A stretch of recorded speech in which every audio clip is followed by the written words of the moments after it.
Di kehidupan sehari-hari, teman-teman pasti sering melihat orang yang beraktivitas menggunakan laptop, handphone, komputer, dan kamera untuk melakukan suatu aktivitas seperti bekerja, mengirim email, mengerjakan tugas sekolah, dan sebagainya. Teman-teman tahu tidak? Dulu sebelum kita mengenal handphone, laptop, dan sebagainya, untuk membaca surat kabar, kita harus membeli atau berlangganan surat kabar tersebut. Dan untuk bertukar pesan, kita harus melewati kantor pos.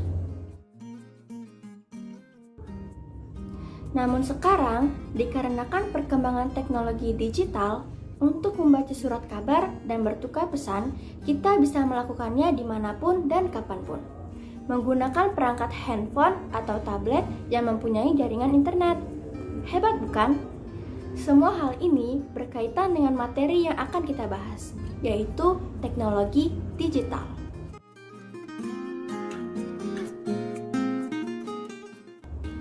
Assalamualaikum warahmatullahi wabarakatuh.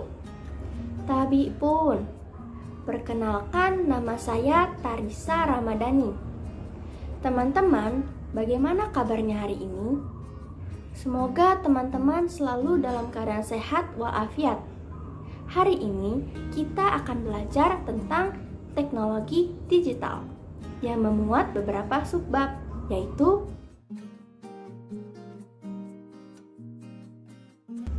sebelum kita memulai materi ini, ada baiknya kita berdoa terlebih dahulu. Berdoa dimulai.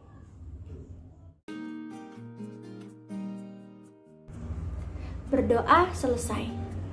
Pada awal video tadi, teman-teman telah mengetahui ya bahwa penggunaan handphone, laptop, dan komputer berkaitan dengan teknologi digital. Tahukah teman-teman apa teknologi digital itu? Teknologi digital terdiri dari dua kata, yaitu teknologi dan digital. Teknologi adalah segala entitas benda atau sistem terpadu yang biasa digunakan untuk mempermudah pekerjaan manusia dalam menciptakan suatu nilai. Dan digital merupakan penggunaan nilai diskrit atau kode biner dalam peralatan elektronik. Jadi, teknologi digital adalah suatu teknologi yang sistem operasinya menggunakan perintah pengkodaan biner untuk menghasilkan suatu perintah tertentu. Selanjutnya ada perkembangan digital. Sistem digital merupakan bentuk perkembangan dari sistem analog. Sistem digital merupakan urutan angka untuk mewakili informasi dan bersifat non-continuous atau tidak berkelanjutan. Sistem digital memiliki kode dalam bentuk binari yang besar kecil nilainya diukur oleh jumlah bit. Bit adalah binary digit, yaitu unit terkecil dalam komputasi digital. Byte terdiri dari kumpulan 8 bit, jadi 1 byte sama dengan 8 bit. Contoh alat yang mengandalkan sistem digital adalah MP3 player, DVD player, dan kamera digital.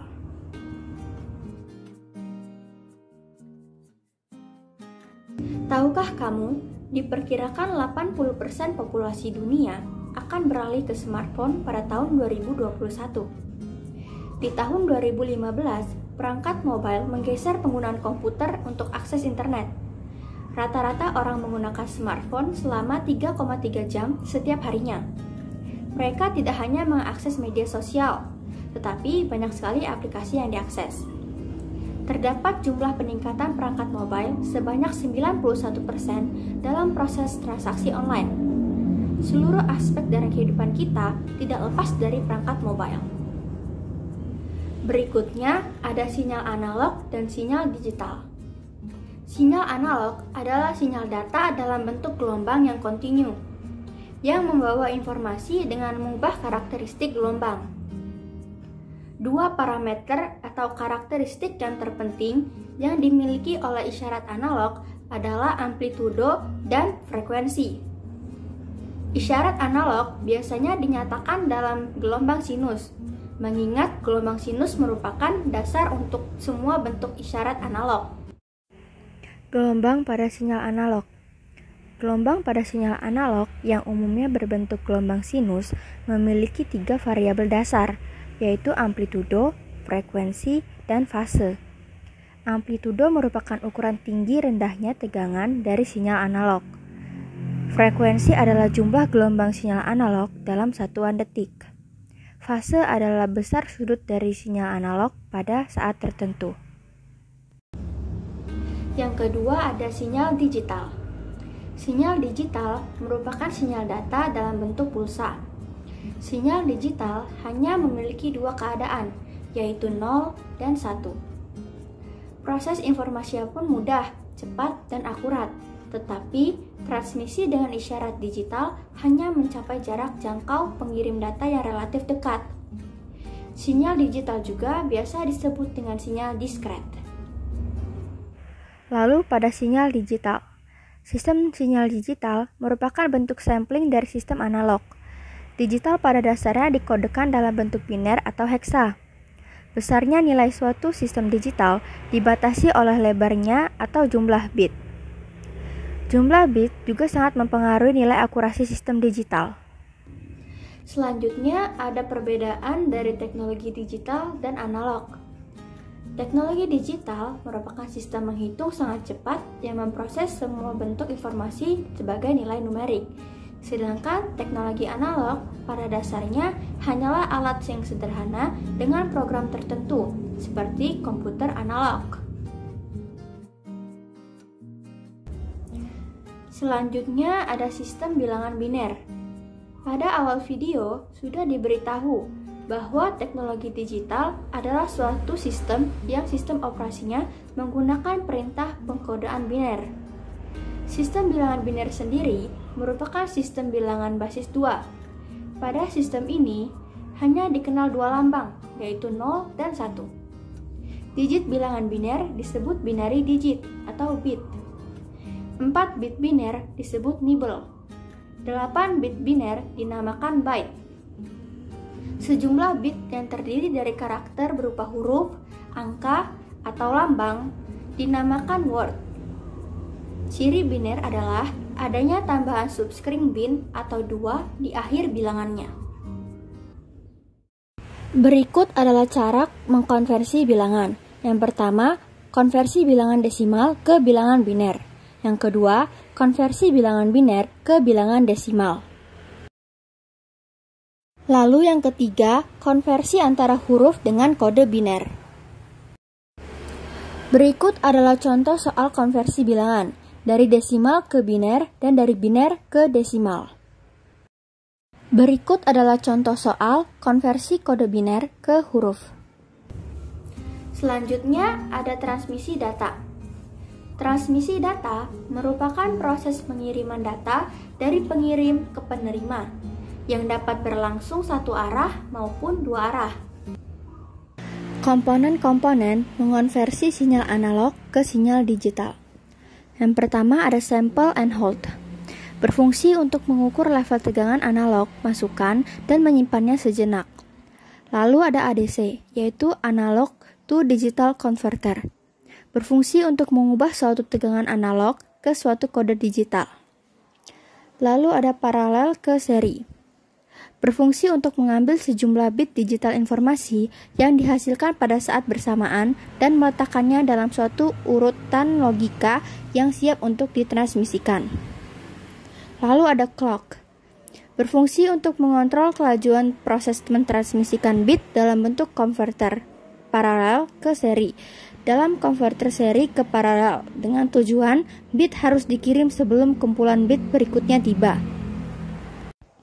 Selanjutnya ada seri ke paralel, berfungsi untuk mengambil sederetan data bit, misalnya 8 bit, yang masuk satu demi satu dan kemudian mengirim ke 8 bit ini pada saat yang bersamaan ke DAC.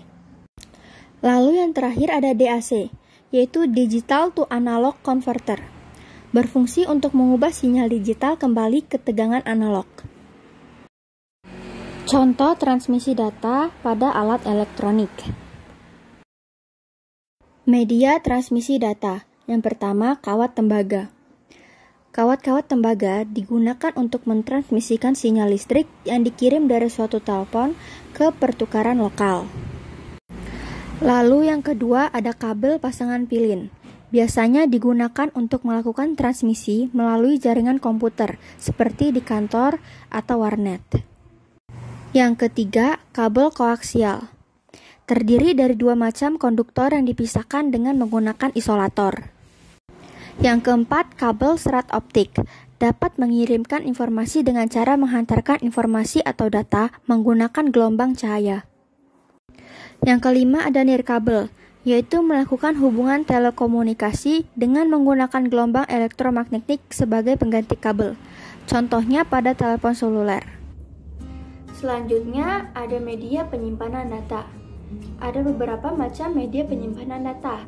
Yang pertama, penyimpanan magnetik atau magnetic disk. Contohnya seperti hard disk, flash disk, memory card. Kelebihannya yaitu kapasitas yang dimilikinya besar. Kekurangannya, harganya relatif mahal. Yang kedua ada penyimpanan optik atau optical disk. Contohnya CD, CD-RW, DVD, DVD-RW. Kelebihannya relatif ringan dan harganya murah. Kekurangannya, kapasitasnya kecil dan resiko tergores dan rusak. Yang ketiga ada penyimpanan awan atau cloud storage. Contohnya ada Google Drive, Dropbox, dan OneDrive. Kelebihannya tidak memerlukan perangkat. Data yang dapat diakses dari manapun asalkan tersambung jaringan internet. Kekurangannya yaitu mengandalkan jaringan internet dan resiko data hilang jika server bermasalah. Mari berlatih soal berikut ini.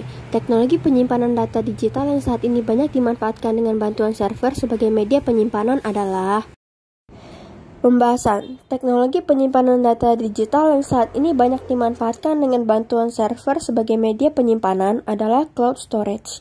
Jadi jawabannya adalah yang E. Soal kedua, hasil konversi bilangan desimal nilai 50 menjadi bilangan biner adalah berikut cara pengerjaannya. Jadi hasil konversinya adalah 110,010. Untuk melatih kemampuan teman-teman, silakan kerjakan soal ini secara mandiri.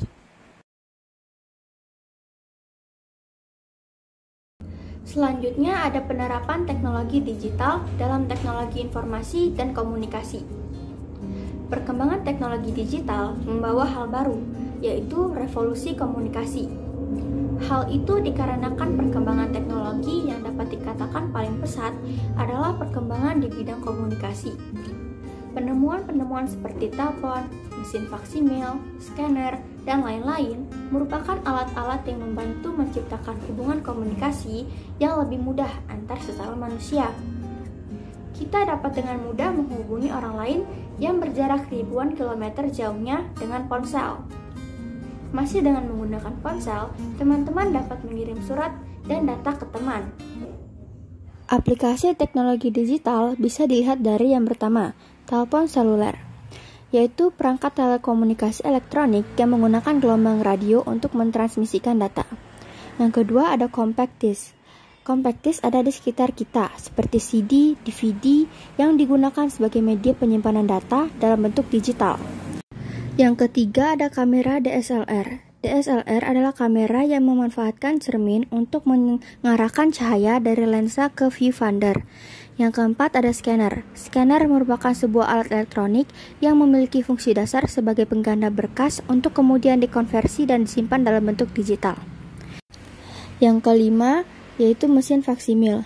Mesin faksimil adalah alat komunikasi yang digunakan untuk mengirimkan dokumen dengan menggunakan suatu perangkat yang dapat beroperasi melewati jaringan telepon dengan hasil yang serupa dengan aslinya. Komunikasi digital banyak membawa manfaat bagi kehidupan manusia.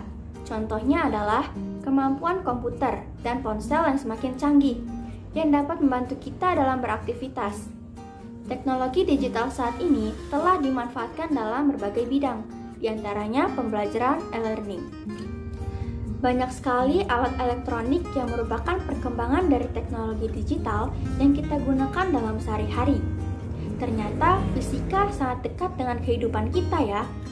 Baik teman-teman, waktunya diskusi. Silakan pause video ini untuk memulai diskusi.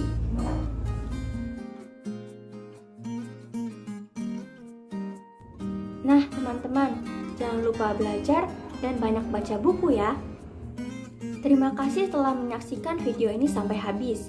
Saya harap video ini bisa bermanfaat bagi kita semua. Saya akhiri, wassalamualaikum warahmatullahi wabarakatuh.